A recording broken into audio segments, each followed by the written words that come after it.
Hello बच्चों, आज हम लोग ट्रिग्नोमेट्री का थोड़ा सा बेसिक पढ़ेंगे। वैसे तो 11वीं क्लास में ट्रिग्नोमेट्री भी पढ़ना ही है, लेकिन बेसिक टूल्स के रूप में थोड़ा सा ट्रिग्नोमेट्री पढ़ेंगे, जिसका यूज हमें स्टार्टिंग से ही होता है और हम लोग उस टॉपिक को बाद में जाके पढ़ते हैं। तो थोड़ा सा बेसिक नॉलेज ट्रिग्नोमेट्री का। बेसिक ऑफ ट्रिग्नोमेट्री,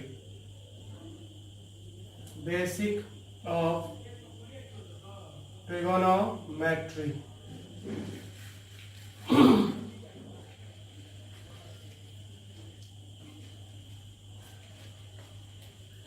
तो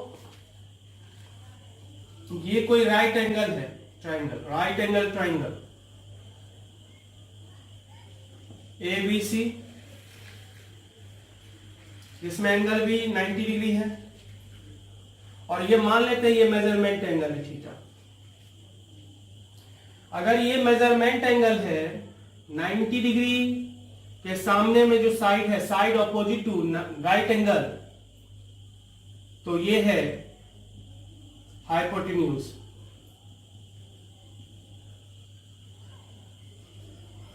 ये हो गया हमारा मेजरमेंट एंगल। मेजरमेंट एंगल के सामने वाला परपेंडिकुलर, और जो थर्ड बच गया वो क्या हो गया, बेस। ठीक है, ऐसा नहीं कि जो खड़ा है वो परपेंडिकुलर है।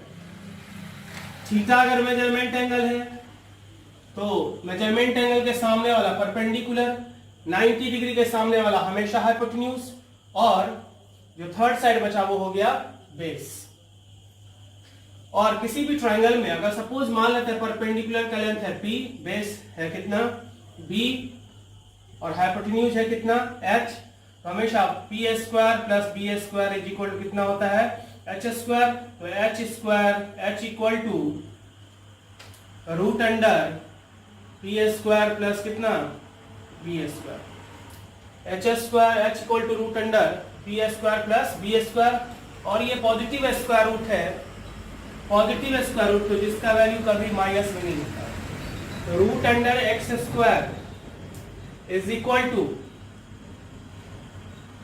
Mod x. रूट से जब भी दो पावर को बाहर निकालेंगे मॉड लिखेंगे। एक्स स्क्वायर इक्वल टू 4, तो एक्स इज इक्वल टू, इस स्क्वायर के चलते इस दूसरे साइड में आएगा प्लस माइनस और रूट तीनों। इस स्क्वायर के कारण यहां पर ये प्लस माइनस और रूट तीनों जो आ रहा है किसके वजह से, स्क्वायर के कारण। x is equal to plus minus root 4, so that is equal to plus minus root 4 का वैल्यू कितना 2। रूट 4 मीन्स सिर्फ 2, रूट 4 2 के बराबर माइनस 2, सिर्फ 2 के बराबर होगा, माइनस 2 नहीं हो सकता, क्योंकि रूट 4 का मतलब पॉजिटिव स्क्वायर रूट, जिसका वैल्यू कभी भी माइनस में नहीं होगा। So root under x square x के बराबर ना होगा, कितना के बराबर होगा, मॉड एक्स के बराबर। Root under sine square theta is equal to कितना, mod sine theta, mod sine theta. जब भी दो पावर को बाहर निकालेंगे तो हमेशा मॉड लगा के लिखेंगे। कभी कभी बिना मॉड लगाए भी सही हो जाएगा, वो अलग बात है, ये 10th तक जनरली होता था, लेकिन अब नहीं होगा। तो जब भी दो पावर को हम बाहर निकालेंगे रूट से, हमेशा क्या लगाएंगे, मॉड ऑफ साइन थीटा। बहुत important point, root under x square is equal to कितना, मॉड एक्स, क्योंकि ये पॉजिटिव स्क्वायर रूट है, इसका वैल्यू हमेशा पॉजिटिव और नेगेटिव नहीं हो सकता, इसलिए हमने मॉड लगा दिया। अब sine theta is equal to सबको पता है कितना, P by H, cos theta is equal to कितना, B by H, tan theta बराबर कितना, P बाय B, और यहां से कॉसेक थीटा कितना, H बाय P, यहां से सेक थीटा कितना, H बाय B, और यहां से कॉट थीटा कितना, cot theta is equal to कितना, B बाय P। H हमेशा पॉजिटिव ही होता है, H हमेशा क्या होगा, पॉजिटिव ही होगा, H कभी माइनस में नहीं हो सकता। H ऑलवेज ग्रेटर देन कितना, 0, H हमेशा 0 से बड़ा होगा, क्योंकि ये पॉजिटिव स्क्वायर रूट है, इसका वैल्यू कभी माइनस में नहीं हो सकता, और दोनों एक साथ 0 नहीं दे सकता। दोनों अगर एक साथ 0 देता तो 0 होने का चांस था, लेकिन दोनों एक साथ 0 नहीं देगा, जिसके वजह से इसका वैल्यू हमेशा पॉजिटिव ही होगा तो h ऑलवेज ग्रेटर देन कितना 0। साइन थीटा बराबर p by h, cos theta बराबर h by p, cos theta b by h, sec theta equal to h by b and tan theta equal to p by b and cot theta is equal to कितना b by p। इतना हम लोग 10th class में ही पढ़े हुए हैं। लेकिन ये इंपॉर्टेंट पॉइंट यहाँ का कि root under x square is equal to mod x. जब भी रूट से बाहर निकालेंगे क्वांटिटी को तो हमेशा बाहर में एक मॉड के साथ हम लिखेंगे। क्लियर है? अब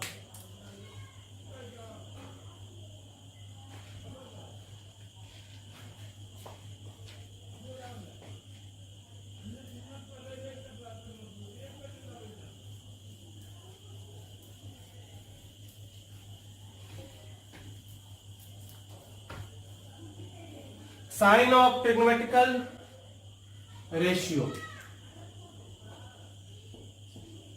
sign of trigonometrical ratio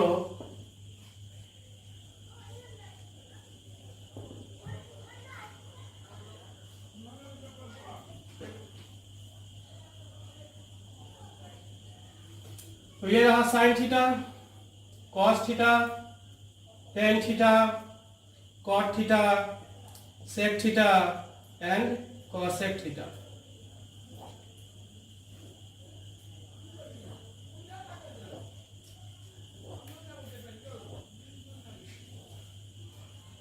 trigonometrical ratio first quadrant, second, third और फोर्थ क्वाड्रेंट।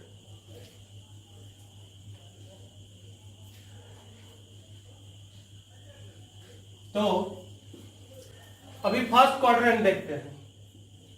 फर्स्ट क्वाड्रेंट में अगर है तो परपेंडिकुलर, ये थीटा हो गया मेजरमेंट एंगल, ये परपेंडिकुलर, ये बेस और ये क्या हाइपोटेन्यूज। तो फर्स्ट में परपेंडिकुलर भी पॉजिटिव, बेस भी पॉजिटिव और हाइपोटेन्यूज तो पॉजिटिव होता ही है। लेकिन सेकंड क्वाड्रेंट में अगर है तो परपेंडिकुलर पॉजिटिव, बेस कैसा नेगेटिव, हाइपोटेन्यूज कैसा पॉजिटिव। थर्ड क्वाड्रेंट में अगर है तो परपेंडिकुलर निगेटिव, बेस भी निगेटिव है, हाइपोटेन्यूज हमेशा पॉजिटिव है। फोर्थ में अगर है तो परपेंडिकुलर निगेटिव, बेस पॉजिटिव है, हाइपोटेन्यूज कैसा पॉजिटिव।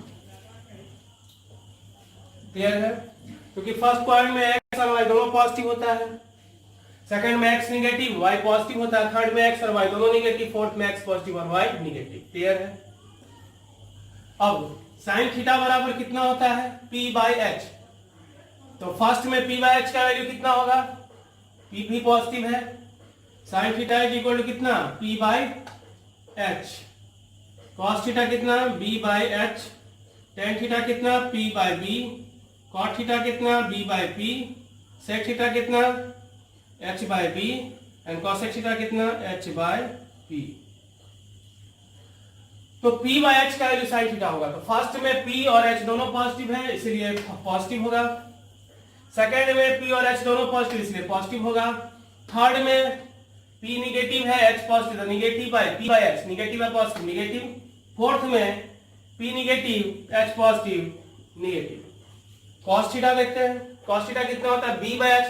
तो फर्स्ट में b बाय p भी पॉजिटिव h भी पॉजिटिव तो पॉजिटिव, सेकेंड में b निगेटिव h पॉजिटिव तो निगेटिव, थर्ड में b निगेटिव और h कैसा, थर्ड में b निगेटिव और h कैसा निगेटिव, फोर्थ में b पॉजिटिव और h भी पॉजिटिव।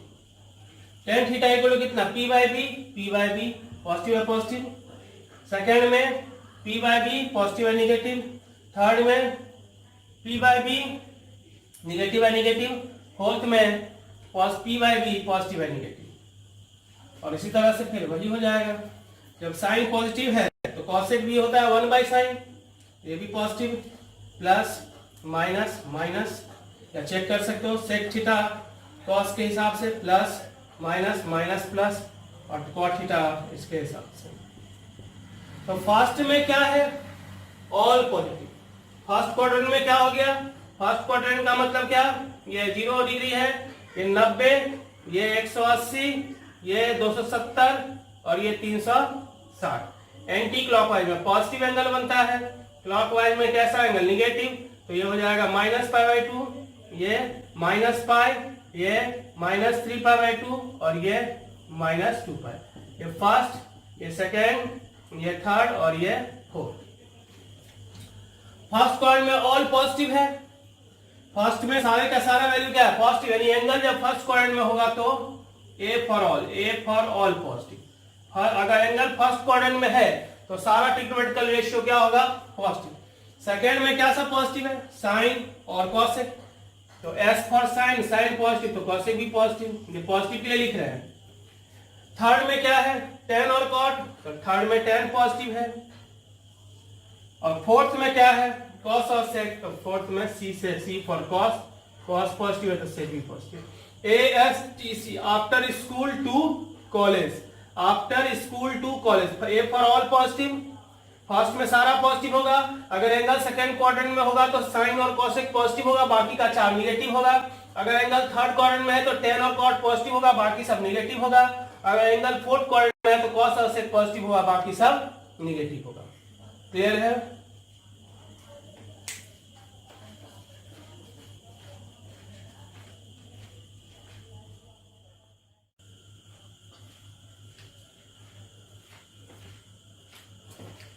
अब हम लोग ट्रिग्नोमेट्रिकल रेशियो फाइंड करेंगे जो वैसे एंगल का जो एंगल 90 से बड़ा हो। 90 तक हम लोग 10th क्लास में पढ़ते हैं। 90 से जब बड़ा होगा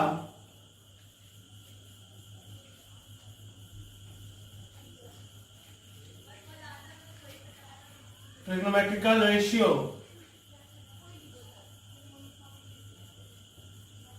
of an angle theta, of an angle theta where theta greater than कितना? pi/2, 90।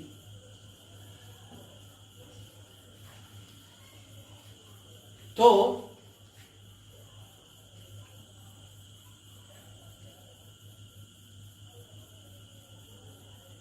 स्प्लिट दो तरह का होगा। और ऑड मल्टीपल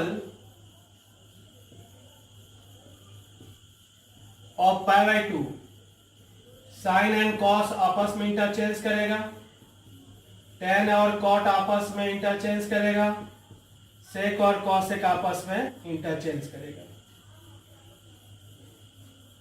और even multiple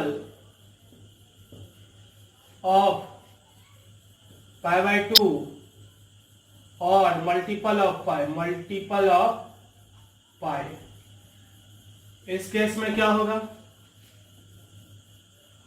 no change, result होगा नो चेंज, मतलब जो जिसमें है उसी में रहेगा।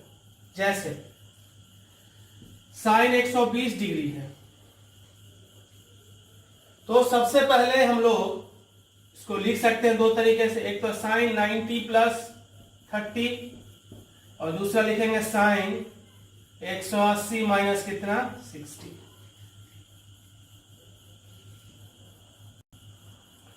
तो एंगल सबसे पहले देखेंगे, एंगल किसमें है? 120 डिग्री है। 120 डिग्री 0 से लेके 90, 120 डिग्री किस क्वाड्रेंट में गया? सेकेंड में। सबसे पहले एंगल देखेंगे, 120 डिग्री है तो सेकेंड क्वाड्रेंट में जा रहा है। सेकेंड क्वाड्रेंट में हमको किसका रिफाइन करना है? साइन का। सेकेंड क्वाड्रेंट में साइन कैसा होता है? पॉजिटिव, तो साइन पहले दे दिए प्लस। 120 डिग्री को हम दोनों तरीका से लिख सकते हैं, 90 + 30 और 180 - 60। तो ये हो गया ऑड मल्टीपल पर स्प्लिट करना, 1 × 90, 3 × 90, 5 × 90। तो ये ऑड मल्टीपल पर हम स्प्लिट कर रहे हैं। और ये क्या है? इवन मल्टीपल ऑफ pi/2 कह लो, pi/2 मतलब 90, या फिर मल्टीपल ऑफ पाई कह लो, पाई मतलब 180। तो पहले साइन एंगल के हिसाब से ट्रिग्नोमेट्रिकल रेशियो का साइन देखेंगे, तो साइन दे दिए। एंगल यहाँ 120 डिग्री था तो 120 डिग्री किस क्वाड्रेंट में गया? सेकेंड क्वाड्रेंट में। सेकेंड क्वाड्रेंट में साइन कैसा होता है? पॉजिटिव, क्योंकि होता है ASTC after school to college, S for sine positive, तो सेकेंड में साइन पॉजिटिव हो गया तो प्लस साइन दे दिए। अब क्या है? ऑड मल्टीपल ऑफ 90 में साइन इंटरचेंज करता है किसमें? कॉस में कॉस, और थीटा के जगह पर जितना हो गया 30। यहाँ 180 पर स्प्लिट कर रहे हैं तो इस नो चेंज, तो नो चेंज मतलब कितना? साइन साइन ही में रहेगा साइन, और थीटा के जगह पर कितना है? 60। cos 30 कितना के बराबर होता है? √3/2। sin 60 कितना के बराबर होता है? √3/2। क्लियर है? अब tan 230 डिग्री 300 डिग्री, तो क्या होगा? tan 3 × 90 प्लस 30 या tan 4 × 90, 4 × 90 कितना? 360 माइनस कितना? 60। तो सबसे पहले एंगल देखो, एंगल किसमें? 300 डिग्री, 90, 180, 270, 300 इसमें गया। इसमें tan कैसा होता है? निगेटिव। थर्ड में, फोर्थ में tan निगेटिव होता है तो माइनस साइन। ऑड मल्टीपल पर है तो tan कॉट में बदलेगा। थीटा यहाँ पर कितना? 30, तो 30 हो गया। यहां पर tan चूंकि इवन मल्टीपल है तो tan में ही रहेगा, और ये 60 that is equal to tan 60 कितना? √3 दैट इज माइनस √3, और ये भी cot 30 कितना? √3। तो इस तरह से हम लोग एंगल को स्प्लिट करेंगे दो तरीके से, या तो ऑड मल्टीपल ऑफ π/2 या even multiple of π/2। Odd multiple of π/2 पर जब स्प्लिट करेंगे तो साइन कॉस इंटरचेंज होता है, tan कॉट इंटरचेंज होता है, सेक और कॉसेक इंटरचेंज होता है, और इवन मल्टीपल के केस में कोई चेंज नहीं होगा। सबसे पहले हम लोग एंगल देखेंगे। जैसे 120 डिग्री था, 120 डिग्री किस क्वाड्रेंट में है? तो यहां से स्टार्ट किए तो 90, 120। सेकंड क्वाड्रेंट में साइन का वैल्यू फाइंड करना है, तो पॉजिटिव होगा तो प्लस साइन दे दिए। अब स्प्लिट दो तरीके से कर सकते हैं, ऑड मल्टीपल ऑफ 90 और ये हो गया मल्टीपल ऑफ 180 या इवन मल्टीपल ऑफ 90। तो 90 प्लस 30 लिख सकते हैं, 180 माइनस 60 लिख सकते हैं। ऑड मल्टीपल ऑफ 90 पर स्प्लिट हो रहा है इसलिए साइन बदल जाएगा किसमें? कॉस में। 180 के मल्टीपल पर स्प्लिट हो रहा है इसलिए साइन बदलेगा किसमें? साइन ही में, कोई चेंज नहीं होगा। थीटा 30 है तो 30, थीटा 60 है तो 60। इस तरह से किसी भी एंगल जो कि 90 से बड़ा है उस फॉर्म के एंगल का हम लोग ट्रिग्नोमेट्रिकल रेशियो का वैल्यू फाइंड कर सकते हैं। क्लियर है?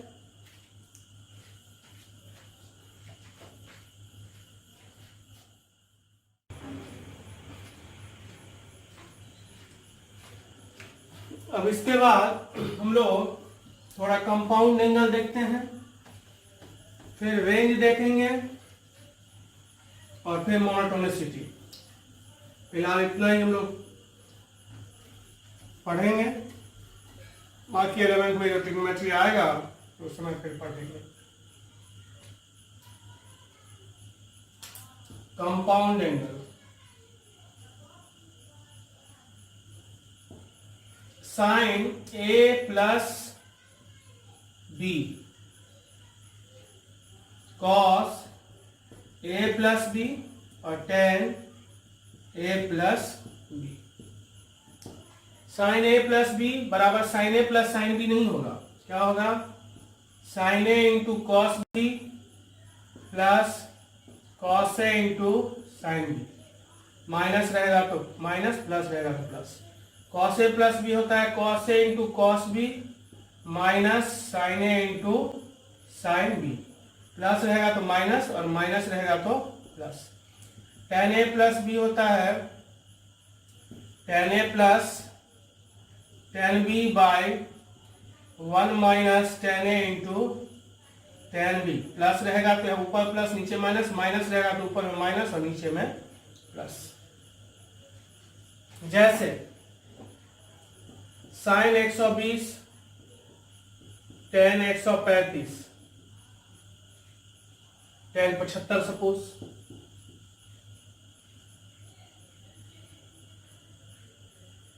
साइन 15, तो साइन 15 बराबर क्या होगा? साइन 45 माइनस 30, और ये किस फॉर्म पे जा रहा है? साइन A माइनस B पर। क्या होता है साइन A?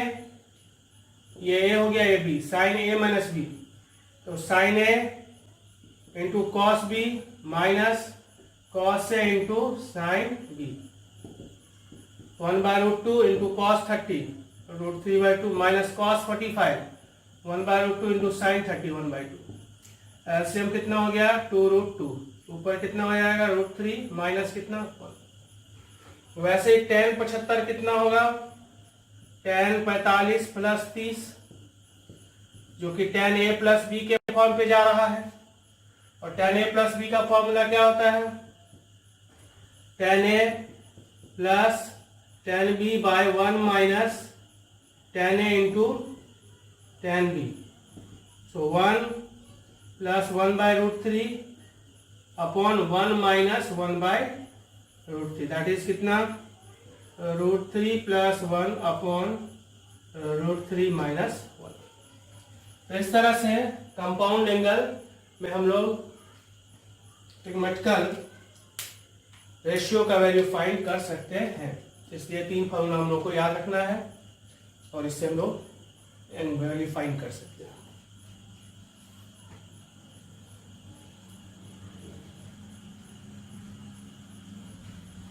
फिर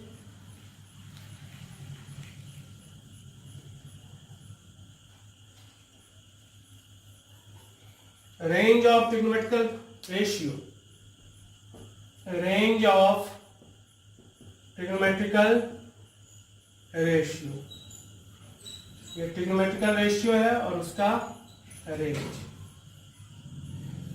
साइन थीटा लिखो या एक्स जो भी, साइन थीटा का रेंज -1 से 1, मतलब मैक्सिमम वैल्यू साइन का 1 होगा, मिनिमम कितना होगा -1, -1 से 1 ही तक होगा, 1 से ज्यादा नहीं हो सकता और -1 से कम नहीं होगा। साइन और कॉस का रेंज वो होता है। टेन और कॉट का रेंज ऑल रियल, मतलब कुछ भी हो सकता है, -∞ से +∞ के बीच में कुछ भी हो सकता है। सेक और कॉसेक, सेक और कॉसेक का range all real except, minus means except -1 और 1 के बीच में। सेक और कॉसेक का वैल्यू -1 और 1 के बीच में नहीं हो सकता। अब उसी तरह से मॉड साइन एक्स और मॉड कॉस एक्स, एंगल कुछ दे देते हैं, इसका रेंज अब माइनस में नहीं रहेगा तो 0 से कहां तक होगा 1 तक। मॉड tan x और मॉड कॉट x, निगेटिव वाले को हटा देना है तो 0 से लेके इंफिनिटी, 0 से लेके इंफिनिटी। मॉड सेक x और मॉड कॉसेक x का रेंज कितना होगा 1 से लेके इंफिनिटी तक।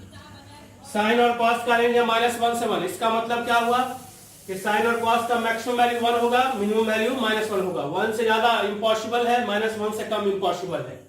ये बहुत इंपॉर्टेंट है, हर हाल में बढ़िया से याद रखना है, स्पेशली मैथ्स वाले बच्चों को। tan और cot का रेंज कुछ भी हो सकता है, tan और cot का वैल्यू कुछ भी पॉसिबल है, -∞ से लेकर +∞ के बीच में कोई भी वैल्यू। सेक और कॉसेक का वैल्यू ऑल रियल हो सकता है, माइनस मतलब एक्सेप्ट, -1 और 1 के बीच में नहीं हो सकता। और जब मॉड लग जाता है तो निगेटिव वाले वैल्यू को हमने छांट दिया। क्लियर है?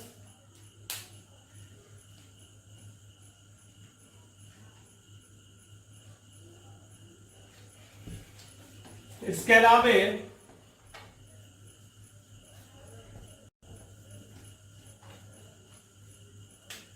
Monotonicity of trigonometrical function, monotonicity of trigonometrical function, जैसे y = sin x है तो y यहां पर किसका फंक्शन है, x का, क्योंकि sin x का वैल्यू किस पर डिपेंड करेगा, x पर, यानी y का वैल्यू किस पर डिपेंड कर रहा है, x पर, तो y फंक्शन है किसका, x का।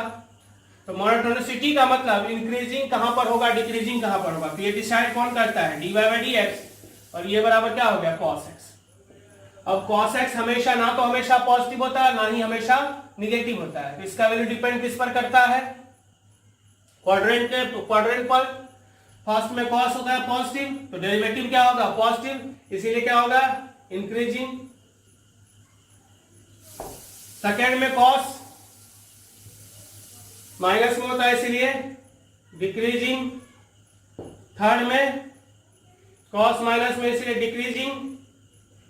और फोर्थ में कॉस प्लस होता है, इसीलिए इंक्रीजिंग। मतलब 0 से लेके 90 तक जैसे जैसे एंगल बढ़ाएंगे वैल्यू बढ़ेगा।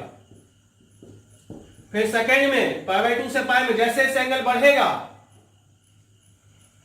तो वैल्यू घटेगा, यानी sin 91 और sin 92 में कौन बड़ा होगा? क्योंकि ये दोनों एंगल सेकेंड क्वाड्रेंट में है।